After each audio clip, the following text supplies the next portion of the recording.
You're watching HCAM TV.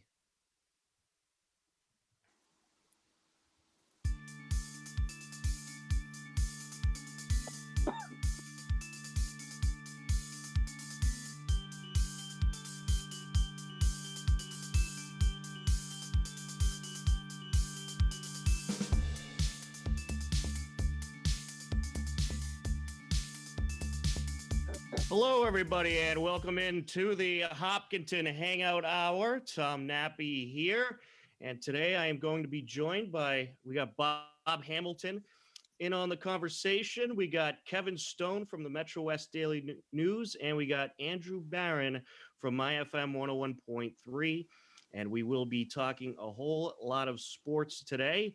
But before we get into the conversation, it is the 19th anniversary of September 11th, the World Trade Center attacks. And before we start the show, I would like to take a moment of silence to remember the victims of the terrorist attacks of that tragic day, September 11th, 2001.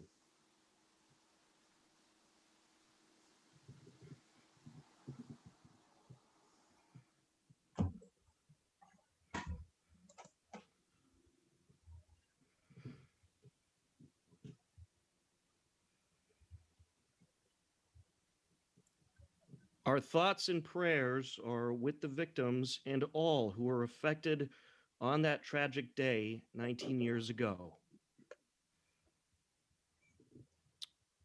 All right, so today we are going to be talking some sports, and we have Bob, Andy, and Kevin with us. Kevin, how are you? Welcome to the show. Tom, doing good, man. I haven't seen you in what, 8 months maybe? I know, and typically we're running into each other at least on a weekly basis, I would say, pretty Yeah, much. probably tonight for opening night of football. Right? What would have been? Yeah, we would have run into each other tonight, I'm sure. But unfortunately, no high school football tonight. So, what have you been doing? And why don't you explain a little bit about all the? I know you work for the Metrowest Daily News. You're also involved with some other projects. Tell us a little bit about yourself for all the viewers out there. Yeah, so I met you guys. I want to say about 10 years ago now. But yeah, I'm working for the Metro West. I've been with them since, geez, I want to say 2012. And then right now, John Saranides and I, John's an old football coach. He's been in the area for, Jesus, 44 years now. We are running something called the New England Football Journal.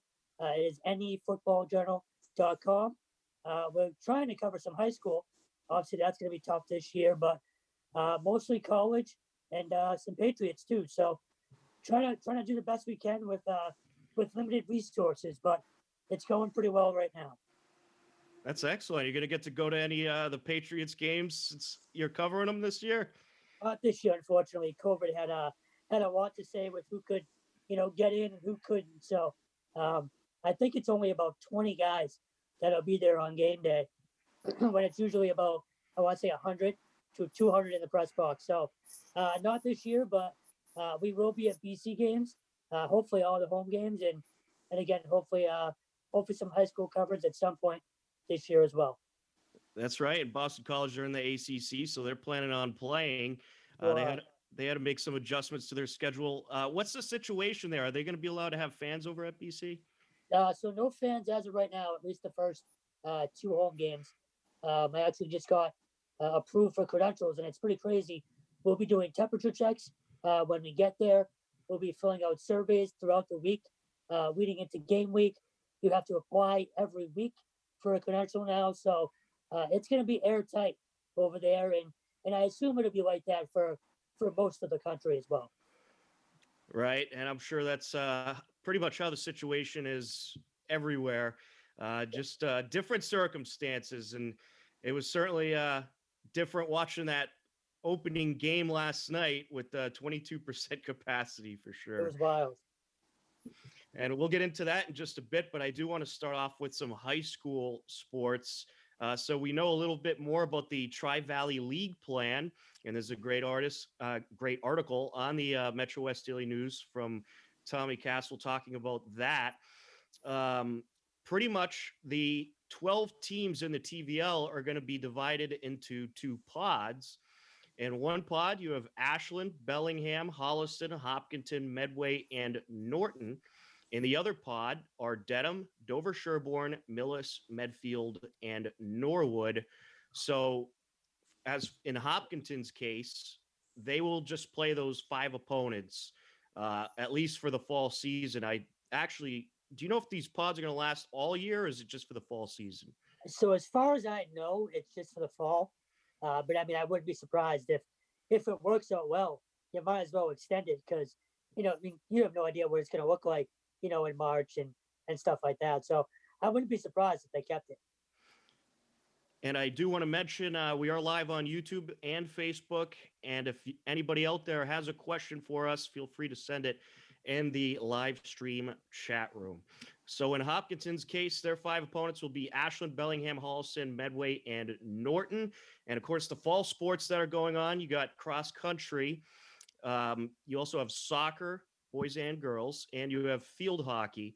Football was pushed off to that fall 2 season, which we have talked about a number of times on this show, and girls volleyball was pushed out to that fall 2 season as well. And of course, there are many rule changes in both field hockey and soccer. So it should be interesting. Kevin, what are your thoughts on the new soccer rules? We've talked a lot about that on this show. It's not soccer, first of all. That's basically glorified recess. So, from one perspective, I am thrilled just to be able to have stuff to cover. When everything shut down in March, we went about 3 months without, covering a damn thing. So, on one hand, I'm pumped to, get back out there and start talking to coaches and kids again. But I am not looking forward to actually seeing what soccer looks like. In terms of everything else, though, look, man, it's just good to have everything back. Whether field hockey or anything else looks different. Soccer will probably be the most impacted. But man, it's just nice to know that we're going to be back out there pretty soon. Yeah, it is certainly great to have sports back and just get the kids out there, give them an opportunity to play. And I don't know if you guys saw that in Connecticut, I think it was yesterday, they had a big protest because I think it's the CIAC, which is pretty much the MIAA of Connecticut, canceled all sports for I think it was the year. And they had a big protest outside of the Connecticut State House. And supposedly this protest might lead to some good things for those athletes who want to get out there. So we'll have to wait and see on that. But fortunately, I got to give credit to the MIAA, and I don't give a lot of credit to them, but that's for sure. in this case, I think they have done very well at trying to do anything they can to get the players out on the field and not just folding up and canceling. And that certainly is a respectable thing that the MIAA has done to really just do anything they possibly can. At least in my opinion, it seems that they did to get the kids out there and get them playing. So got to give credit for that, guys. No question, Tom. And I agree with a lot of things that Kevin says as well. Good to see you all today, too. I was not aware that Connecticut, that was going on. That is just crazy. I mean, really. I mean, what else can possibly happen in this year of 2020? And Tom, I do agree with you. I'm glad the MIAA is at least trying to get people out to play. And I don't think they're going too overboard. I mean, I don't agree with a lot of things that's going on, especially with soccer, as Kevin mentioned. But at least they're trying to make an attempt to get out there and let these kids at least do something. And I think that's the most, important thing going forward. I also know with the Tri-Valley League as well, there will be no middle school sports for this fall. That was also an announcement that was made the other day, which, that's going to be interesting to see, too, because I believe Nipmunk also announced that they're not having any middle school sports this fall as either. We were talking with Chris Schmidt last week, the Nipmunk athletic director. And it's really been fascinating listening to a lot of these athletic directors, really. I mean, they've all really been working together, and they've really had no choice because everybody is in the same boat here. And going forward, it's going to be interesting to see going forward how this is all going to pan out. There's so much uncertainty going forward, and we're just really, especially with football, it's really a wait and see game, guys. Yeah, it certainly is. And we do have a question. We'll certainly get you the answer to that. It's when do high school boys and girls soccer play their first games? I believe they are going to be starting in October. October 10th is going to be the date. Yeah. And that's another thing about the TVL. One thing that they're doing for fall sports is all the games are going to be on Saturdays and Sundays. Oh. So it's going to be a weekend schedule for most of the TVL games. And we're still waiting to get those schedules, but they are working on them. They should be available soon. But we'll have a lot of weekend games to cover, Kevin. Well, hopefully the Patriots are 3-13 then. Right. That's gonna Oh, God. I hope not. that's gonna be Jeez. tough. That's gonna be a tough sell to a lot of parents. Yeah, if I could just mention that if they're going to play on the weekend games, make them maybe 10 a.m., 11 a.m. before that yeah. 1 p.m. kickoff. That would be nice. Absolutely. But yeah, I guess I understand why they're doing that because they want to get the freshman teams in, the JV teams, and the varsity teams, and they want to get them all in one shot. But obviously, there could be weather issues along the way. So I don't think that it's totally out of the realm of possibilities. We'll see weekday games, but from everything I'm hearing right now, it's mostly going to be weekend games. And the season is going to be starting in early October, from what I am told.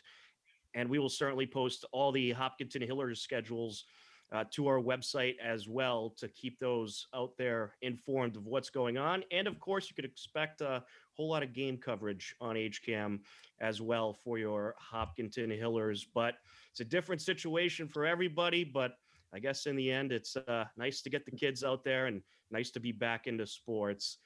Kevin, did you cover any summer baseball? Honestly, not that much, man.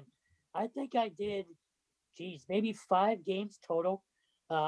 Mostly senior Ruth, and I think I did, 2 Legion games. So, as you well know, that's usually every single night and sometimes twice a day. So that was very weird this year. Not being at Pheno seemingly every night or anywhere else really. So I didn't cover that much. How much did you guys get out to? Oh, we did a lot. Well, we had a Hopkinton Senior Ruth, and of course, we had the Ashland Sevens. We were covering them on HCAM as well as WACA TV in Ashland, and HCAT and Holliston was airing the games as well.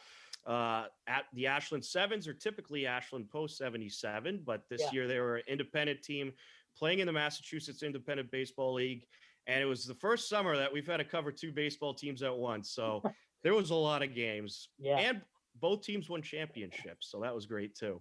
Yeah, I didn't get to see Ashland at all this year. I saw Milford, and that's pretty much it actually. So this was a rare summer for me. Well, I'll tell you what. Next summer you'll have to get some Ashland games because I think they're going to be good again. Absolutely. They got a lot of good returning players. We had a follow up to the question that we were asked on our social media. They're asking both boys and girls soccer. Yes, it's pretty much going to be the same type of schedule. The way I envision it is, when the boys are home, the girls will probably be on the road and vice versa. So I think it's going to be that type of thing.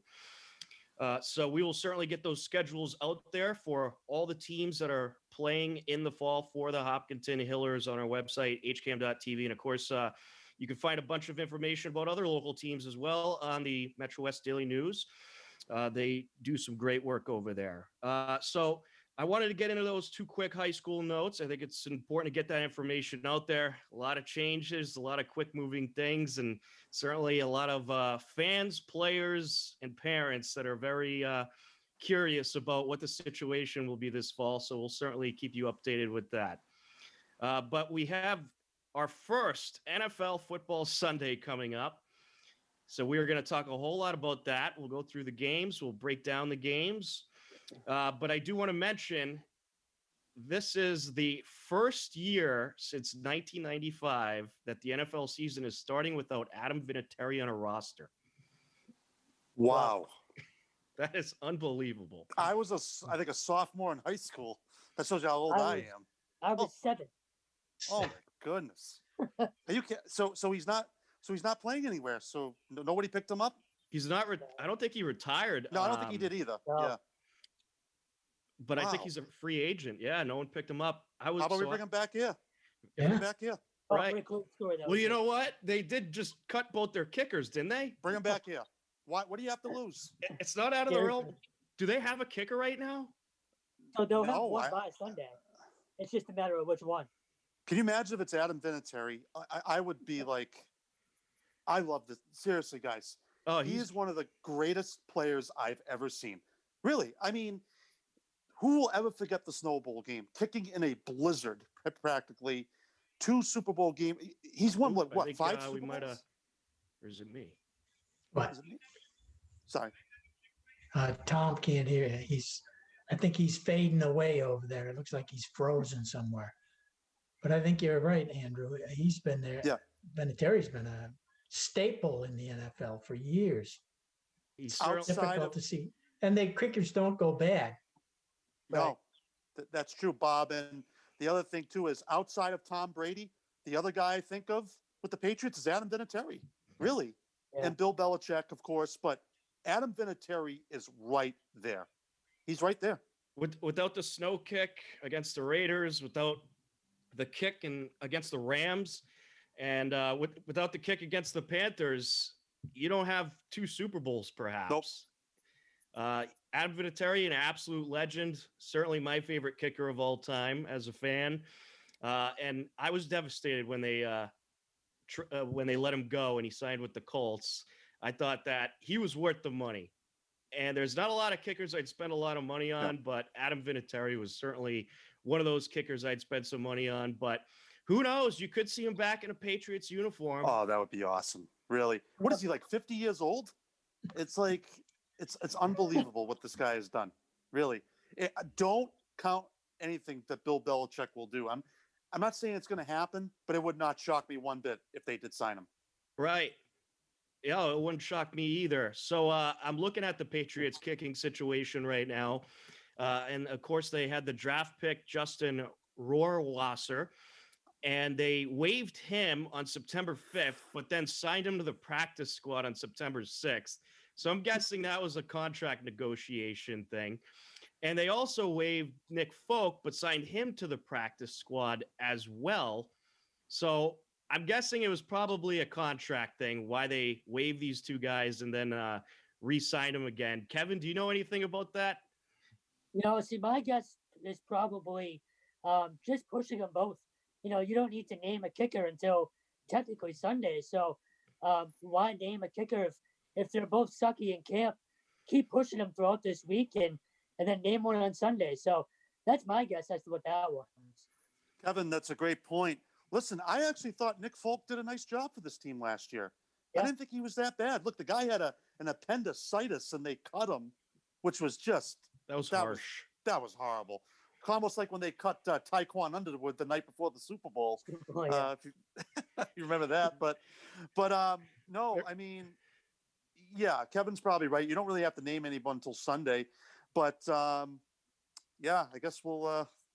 I guess we'll see what happens. This is really bizarre. I mean, also Steven Gostkowski signed with the Titans. Right. I don't know if you heard about that. Yeah. Yeah, I was never a Gostkowski guy, I have Same. to admit. I mean, Overrated. yeah, he had a couple good years, but I don't think he was too reliable. He missed some big kicks. Yeah. And Yeah. I guess I was also a little sour to him because he's what came after Adam Vinatieri, and Mhm. I've pretty much been sour to anybody that's come after Adam Vinatieri. Well, yeah. That's a tough person to replace. The same thing with Tom Brady. I mean, you're not going to replace the guy, but I am interested to see how Cam Newton is going to play on Sunday. I think he's focused. I think he seems really fired up, and that's a good sign. And I'm interested to see this. This is really going to be fascinating. It's definitely not going to be boring with this guy. I can tell you that. I don't think it's going to be boring with the Patriots at all. I mean, there's so many things to look forward to. Of course, you got Cam Newton. How's he going to look? How's the offense going to look? You got the kicking situation. You got the receiving situation, which I'm not so optimistic about. I think they're kind of lacking in that department. And of course, you have a whole lot of new faces at the tight end position. So that is going to be interesting as well. There's a lot of interesting things about this team. Kevin, what are your overall thoughts? I know you're doing a lot of work covering the Patriots this year. What are your overall thoughts going into the season, and what are you looking forward to the most? So if nothing else, yeah, we don't have Brady anymore, and we're not guaranteed 12-4, but it makes it more interesting. I mean, it has been this interesting in 20 years. When they won, I'll never forget when they won the division title back in '01. I think they beat Carolina in week 17, Yep. and that was a huge deal. I mean, I think I had seen one division title, so even that division title chase, I missed that. You know what I mean? So it'll be nice to kind of get back to square one and see what it's like to root for a team, the way other NFL fan bases do. Right. Kevin, that's One such of a. the things. Oh, Oh, sorry, sorry, Bob. Andy. I Go ahead, wanted to Bob. mention that what I'm looking forward to, and I'm going to pay a lot of attention to, is Belichick and how his coaching staff handles all these new players and new positions and new um, game plans that they have to come up with. That based on his past history, he can't just live on what's happened over the years and say, "Oh, I know what's going to happen now," because it's going to be all new for him. And I think this will really define what a great coach Belichick is, for him to be able to come out with a winning season this year. And that's a great point, Bob, because I think with Cam Newton, it's a whole new style of offense. Obviously, you have a quarterback that can run now. So, what's the playbook going to be like? I think it's going to be very basic at first because I'm sure there's still a lot of transitioning to do. And of course, you didn't have preseason, so you didn't even have live experience yet against an opponent. I mean, of course, they had live experience, I'm sure, within their practices, but they haven't seen another team yet. So I think that's very interesting too. What's the playbook going to be like? And I'm sure as the year goes on, it's going to be more complicated. Tom and Bob, all you guys make really good points. The one thing that I'm concerned about, it's still wide receiver. Okay. Mohamed Sanu's gone, even though he really didn't do much when he was here. Marquise Lee opted out for the year. Julian Edelman was on the injury report the other day with a knee. He's getting old. Yeah. I'm just saying, I mean, it's, I don't know what was the injury report will come out at 4:00 today, but one guy I'm going to point out, N'Keal Harry. Okay. Now I'm going to give him a little bit of a pass last year because I don't think Tom Brady did him any favors. And that's just my opinion. The one thing I like about him, he goes over the middle. He got absolutely hosed against the Chiefs. You can tell I'm still upset about that game. I know that call. I'm sorry, Tom. I don't mean to bring up bad memories, but when I was watching the Chiefs play last night, I just kept thinking about that game. That is one of the worst calls I've ever seen in my life. Really, that game would have changed the season. It would have. Yeah. It would have gave the Patriots so much momentum. Mm-hmm. It would have knocked the Chiefs down a step. I think after that game, that's when the destruction of last season started. That horribly officiated game. But anyways, I'll allow you to continue. Yeah, no problem, Tom. And on a side note, I saw Tom Brady's last game at Gillette Stadium when there were actually a packed house full of fans, and now there's no fans. That's just mind-boggling. I was talking with my buddy about it the other night. We were like, we couldn't believe it. We saw it, and it was so bad to watch that game. Really, it was. Just to see it in person, how inept that offense was. I mean, they gotta cut. But N'Keal Harry, this is a big year for him this year, guys. Oh, it certainly is, and it's great that you got to see him one last time. But I'm sure that was. I'm sure you wish for a better game than what you got to witness. Tom, when he threw that interception to Logan Ryan, you literally could feel the air come right out of the stadium. It was just. I'll never forget it, honestly. Yep. And my buddy and I just looked at each other and go, "That's all she wrote," and we walked out. Yeah. Rough loss. Yeah. But obviously, if fans are allowed this year, I'm sure the Patriots faithful would pack that stadium. And there's a lot of excitement out there for Cam, and there should be, because I think this guy has tremendous ability. And if he's healthy, I think he could do very well. He has been a successful quarterback for several seasons. He's dealt with injuries the last couple of years, but the guy has ability. And I'm more excited about Cam Newton than Stidham right now. Maybe in the future, I'll be more excited about a guy like Stidham. But when they signed Cam Newton, that piqued my interest. I didn't have high hopes going into the season with Stidham. Kevin, what are your thoughts on the quarterback situation? So I'm completely out on Stidham. That whole going to Texas thing for a wedding. I know people have tried to kind of downplay it, but look, man, if you're going to replace Tom Brady, your ass needs to be here the entire offseason. I don't care. And especially, it's freaking COVID season. What are you doing going to a wedding, anyways? Right. So I think that really kind of soured the Patriots on him, just for not being around and for working as much as he could. So the Cam thing, I was shocked originally, but the more you see and the more you hear, look, man, he's a professional. He might be annoying. His post-game press conferences might be annoying, but by all accounts, he's been a pro so far.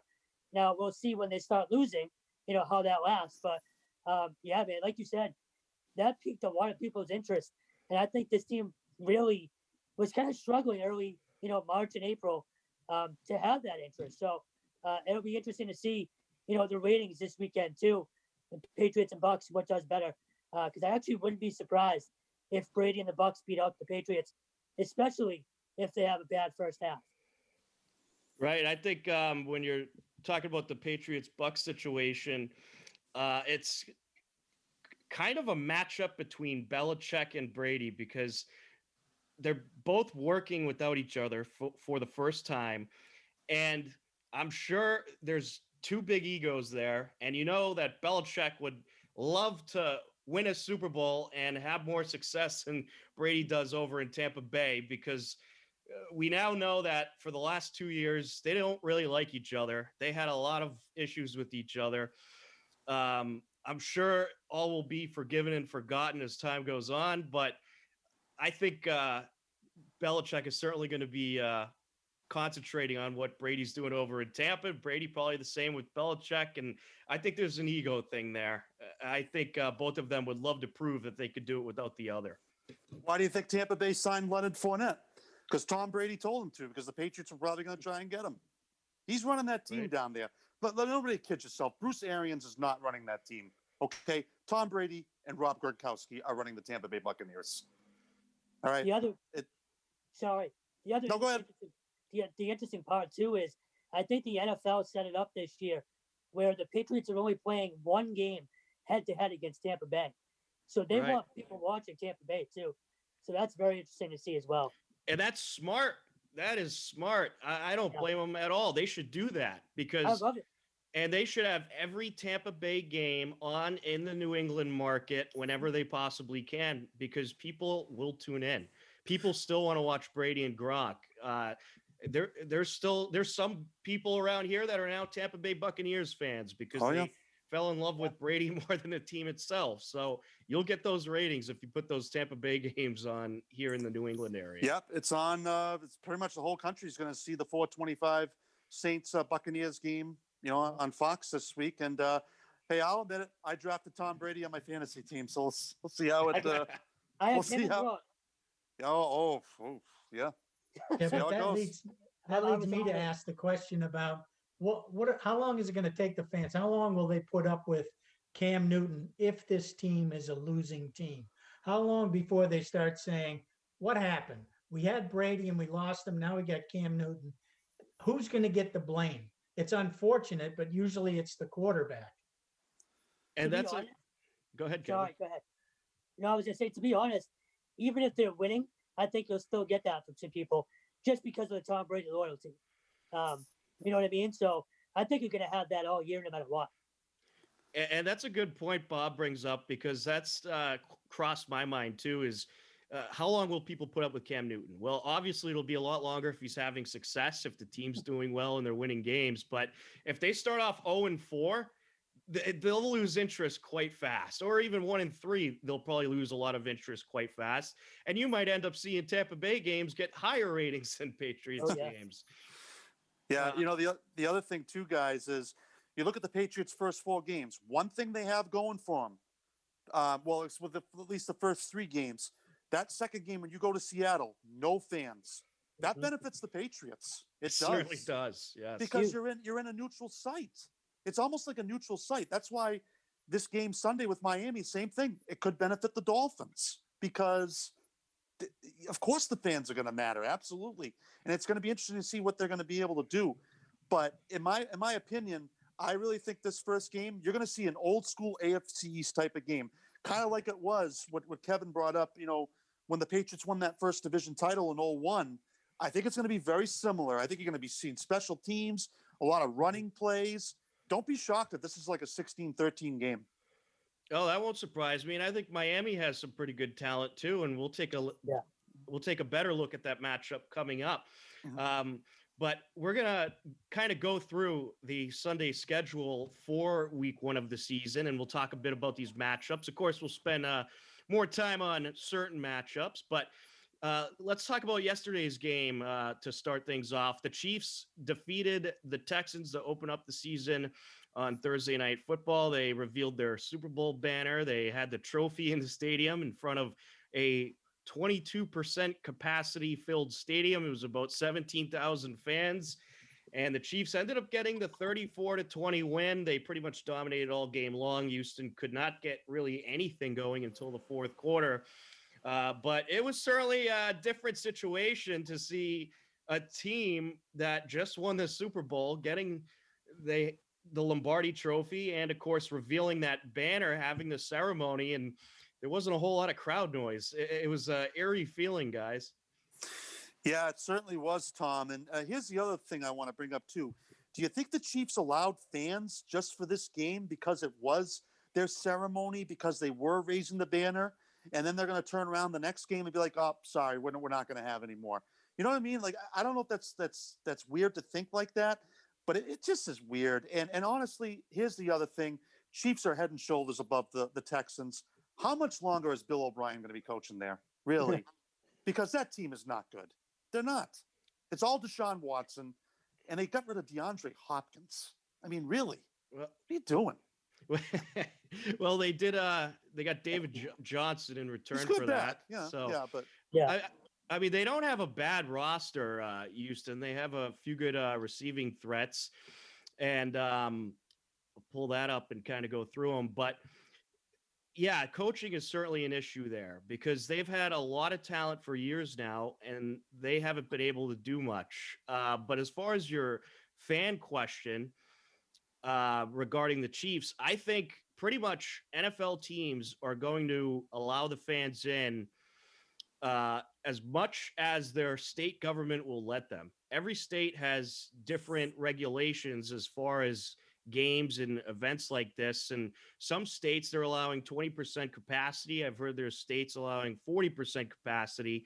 So I think and then obviously there's some teams that allow no fans. So I think it's really going to be dependent upon state regulations. And I don't know what the situation is in Missouri, but I'd imagine if they can have fans for that game, I can't imagine that they won't at least be able to have 20% capacity for the season for now or for all their games for now. But you're going to see different situations in different stadiums. There's no league-wide plan as far as fans. So it's really dependent on the state government. Yeah, and just touching on that real quick, I think that's embarrassing from the NFL. There should have been a set limitation, from week 1 on, because again, KC, it wasn't loud there last night, but man, they could still make a little bit of noise. So, if you have teams with fans that aren't making some noise, and you have others that aren't making it, or don't have any fans at all, and it's dead silent, that's not really cool, man. I mean, this is a multi-billion-dollar corporation. There's going to be some set, way to do this, and I think they dropped the ball by having one. Kevin's absolutely right on this. I mean, it should have been league wide. Why can't we have fans, but they can have fans in Kansas City? I just don't think that's right. Look, baseball, hockey, and basketball did the same thing. Sure, they want fans. You just can't do it right now. And it doesn't mean that maybe later on you can't have them. You know what I mean? But I think packed football stadiums, you're not seeing that for a long time, really.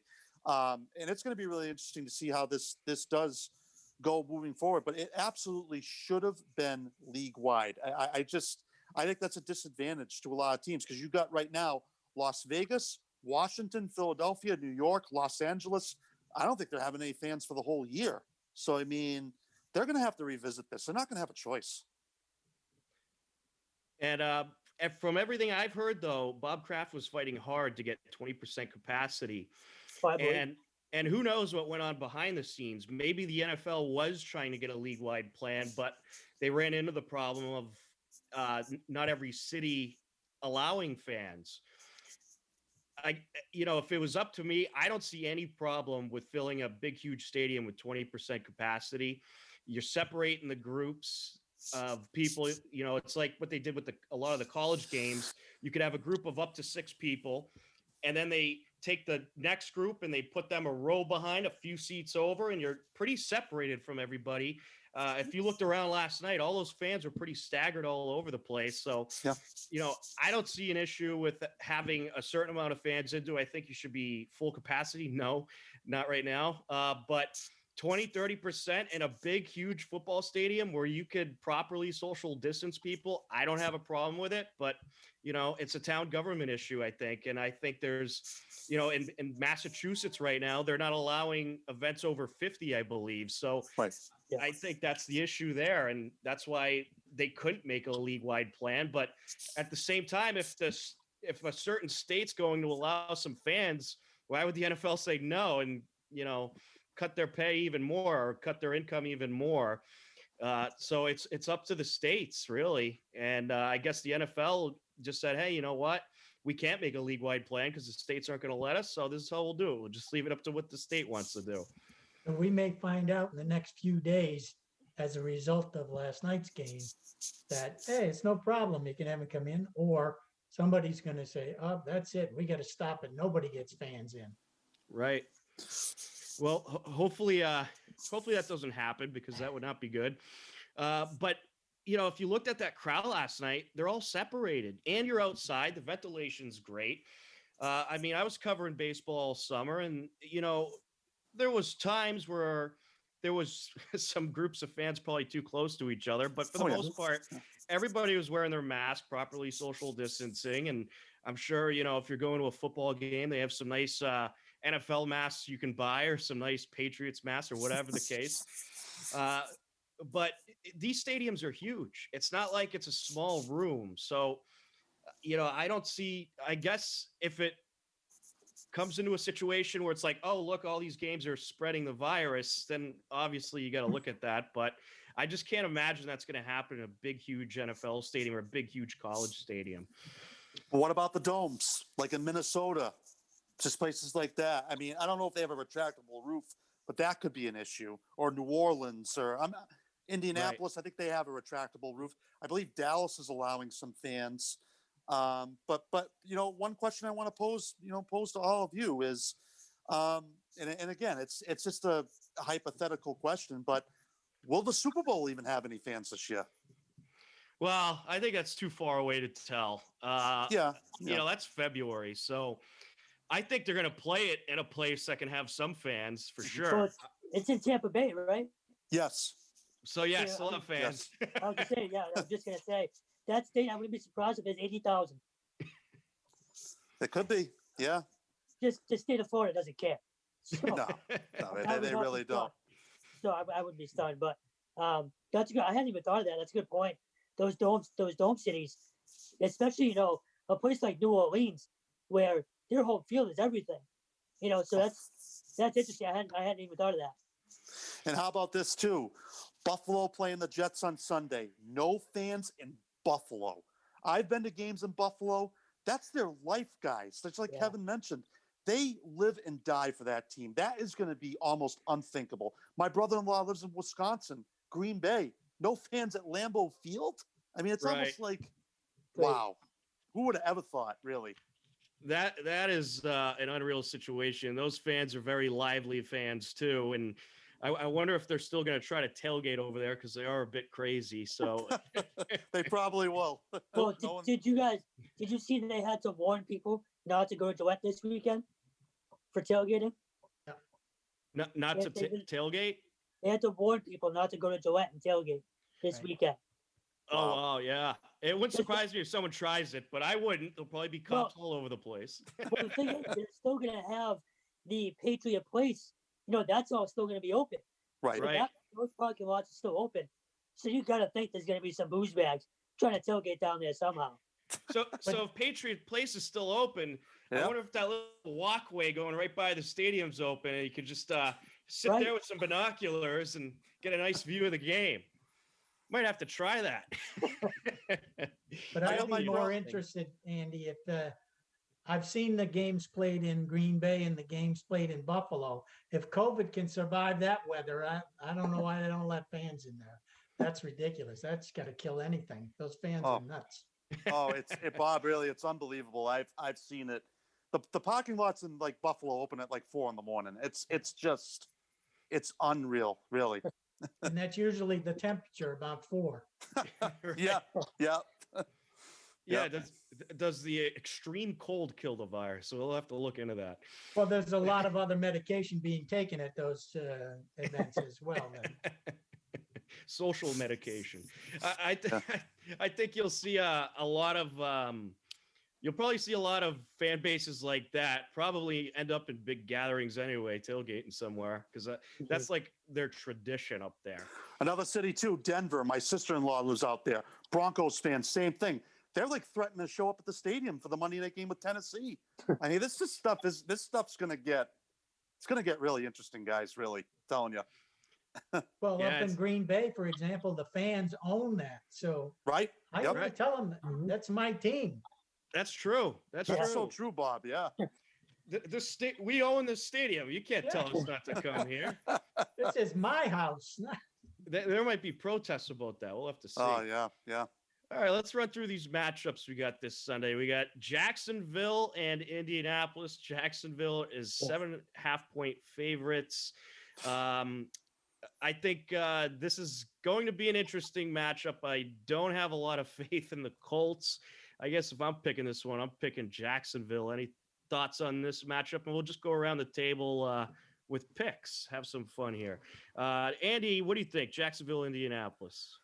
Well, the first question is Gardner Minshew, has he been named the starter for Jacksonville? Or is it I believe it is Minshew, yes. I believe it is. Yeah, these are two teams that are just I really just don't know. I mean, the Colts are a wishy-washy team. Same with Jacksonville.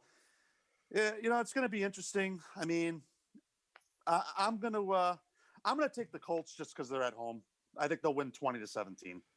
All right, Kevin, what do you think? Wait, so is that game at Jacksonville or at Indy? It's at Indy. It's at And Oh, Indy. it's at Indy. And Interesting. it is Minshew who's the starter for Jacksonville. Okay. And I just have to say, I like the receivers they got, though. Shark, Conley, D.D. Westbrook. So they got some receivers in Jacksonville. Kevin, what do you think? I'm going to go Indy just because of the Philip Rivers factor. I still think he has something left in the tank. The receiving core is actually decent. They still have T.Y. They have a kid, I believe his name's, trying to think, Paris Campbell. Kid runs a 4.3 in the slot. So I think there's some offensive weapons there that Jacksonville is just, I also think Jacksonville might be the worst team in the league this year. So give me Indy. Yeah, that'll be interesting, too, watching Rivers in Indianapolis. And, Rivers has had his good years, but the guy throws a lot of picks. I don't know. Sure. Bob, what do you think? Jacksonville, Indianapolis. Yeah, I'm who going would to you- pick Jacksonville. I think they're going to have a decent team. I don't think that the Colts. First of all, I have to preface this by saying I'm not a Colts fan. I never have been. So I'm going to take Jacksonville over the Colts.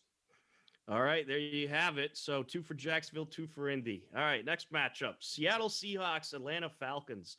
This is going to be a pretty good matchup, but the Falcons, they didn't have a good year last year.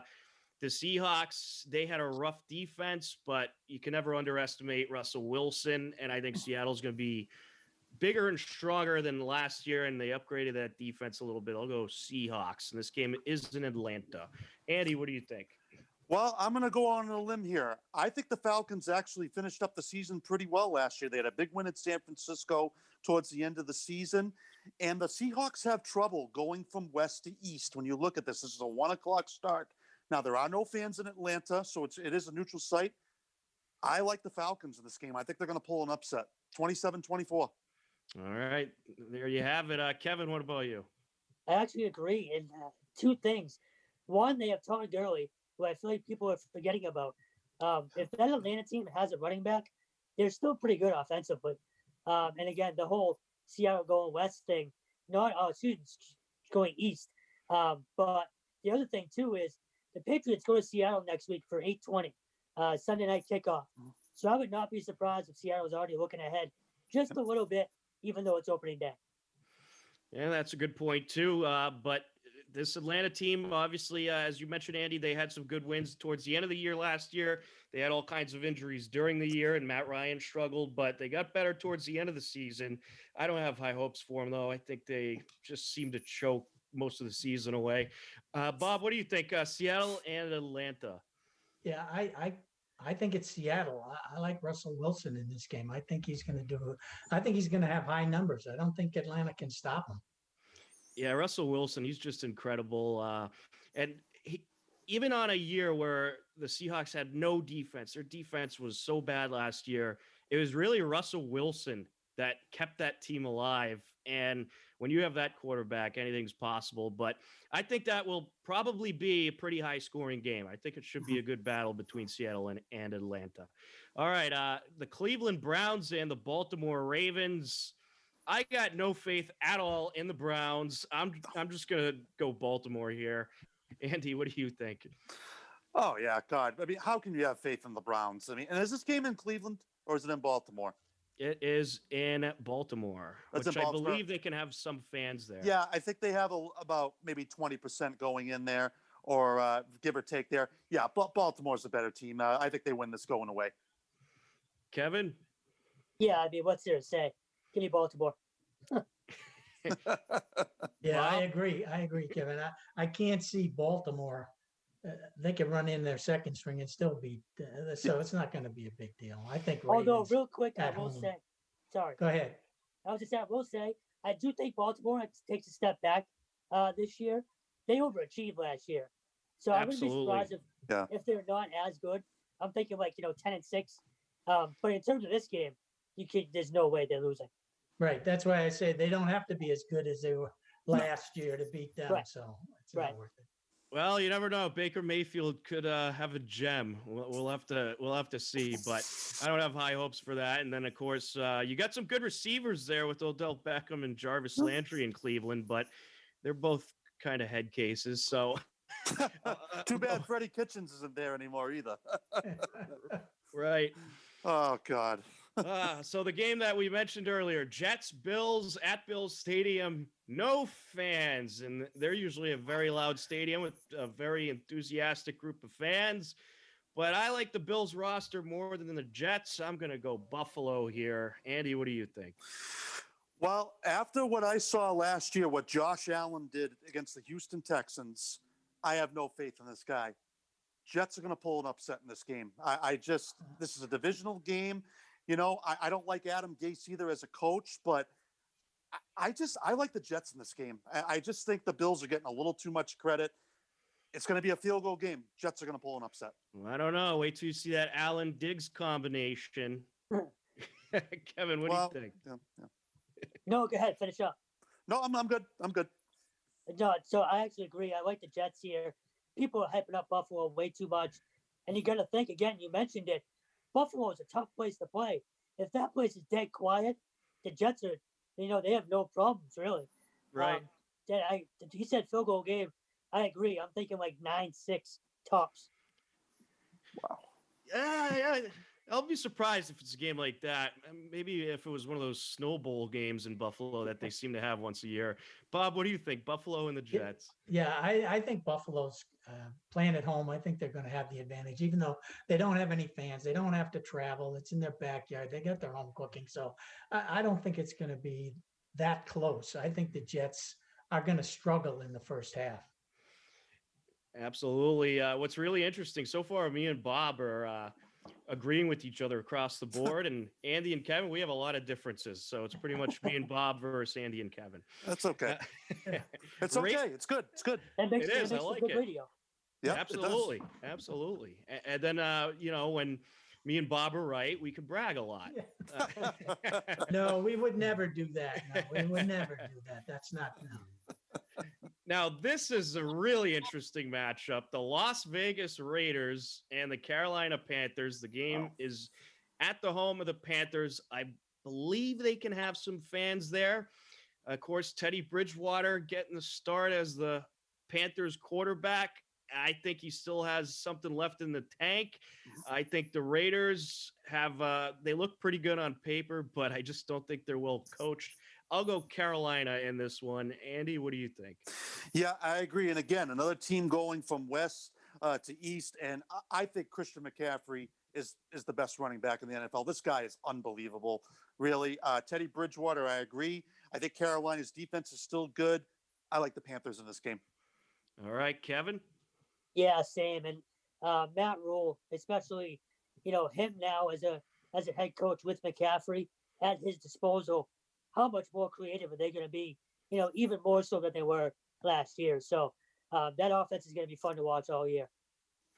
I really just want to see the Raiders be a huge disappointment since it was all this attention of them moving to Vegas. It would just be kind of hysterical to me. Bob, what do you think? Carolina, Las Vegas. Yeah, well, I'm going to have to destroy this good radio because I have to agree with all three of you. I don't see Las Vegas doing anything. I never really, well, the Raiders just haven't done much for the years. And moving to Las Vegas, I don't see how that can help them. If anything, it's going to be a bigger distraction. So, no, I don't. It's still the put Oakland much on Raiders it. to me. Yeah, It's still exactly. Well, they might want to stay out of those casinos. I've heard some bad things about going to casinos right now. God. Oh. Bears and Lions at Ford Field in Detroit. I do not believe they will have fans at this game. I'm not 100%, but as I believe there won't be any fans at this game.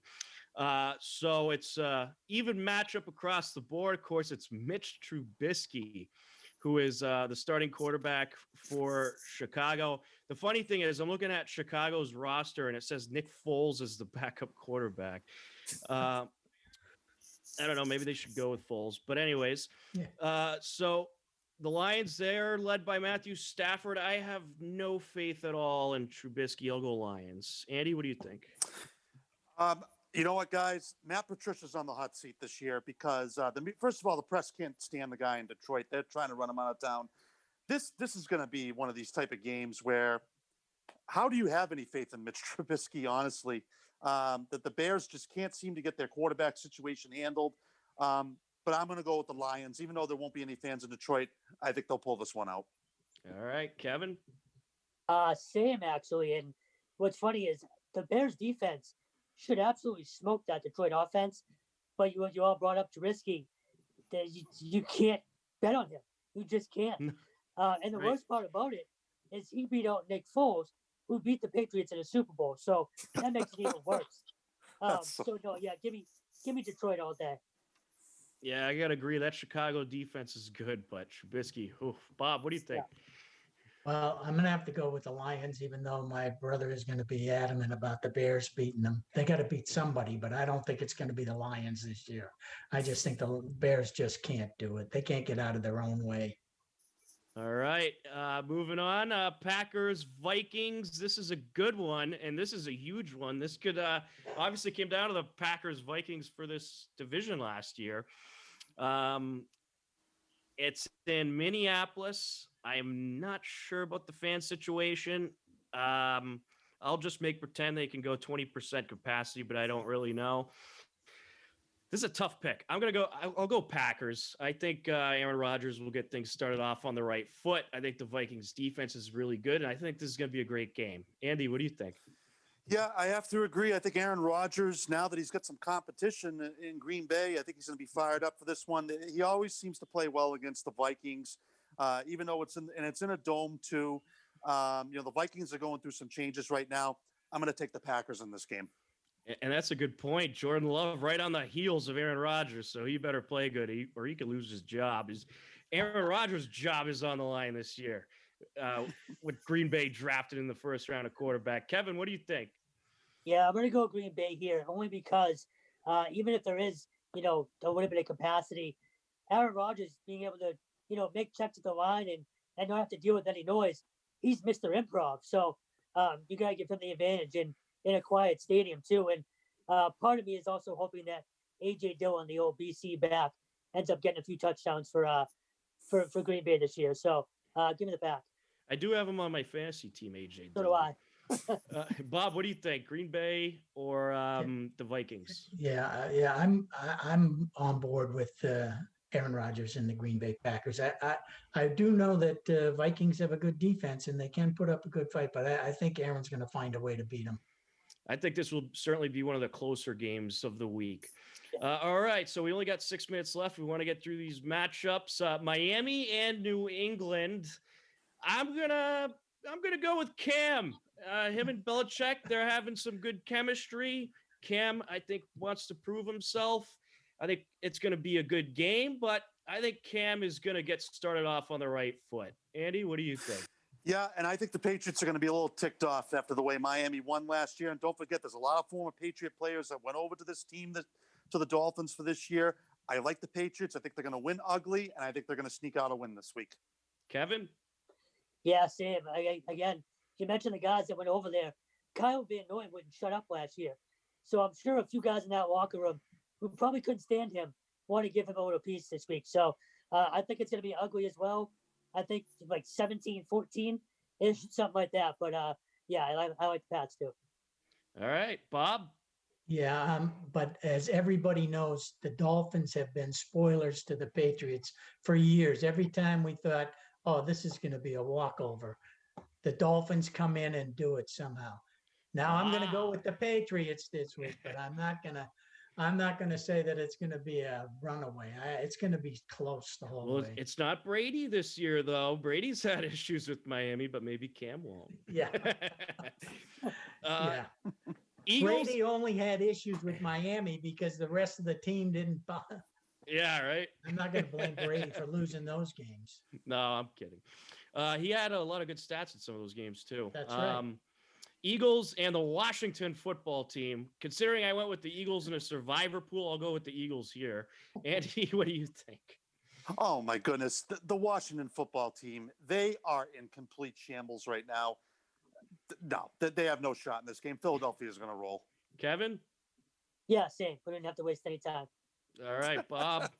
Yeah, and I assume you're talking about the old Washington Redskins that are. Yes, they changed their name to the Washington football team. Because that was going to help them a lot on the field. So that's why I'm saying that it's going to be the Eagles. My son-in-law is a big Eagles fan, and he rubs it into every time I see him. So Eagles are going to beat them. All right, we're going to speed up through the rest of these. Chargers and Bengals. I'm going Chargers. Andy, what do you think? I'm taking the Bengals. I think Joe Burrow, I think he's going to lead them to a victory. Hey, there's no fans go to the Bengals games anyways, even though they don't have any fans there. Bengals going to pull an upset. Kevin? Same. That Chargers team doesn't have a quarterback. Oh, that is true.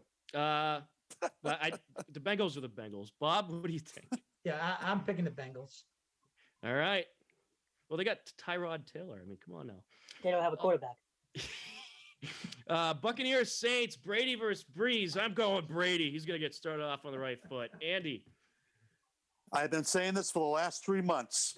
Patriots will win week 1 and the Bucs will lose. I'm sticking with my pick. Saints win. All right. Kevin? Tampa. Brady's going for about 450 yards.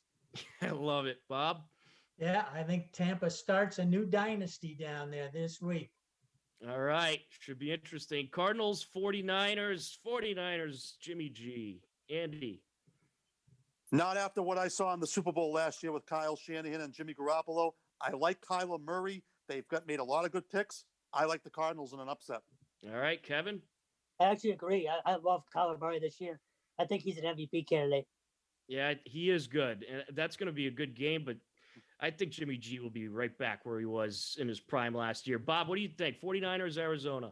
Yeah, no, I'm going with the Niners. I think Jimmy G's going to come into his own this year. He did a great job last year, but I think he's going to be even better this year.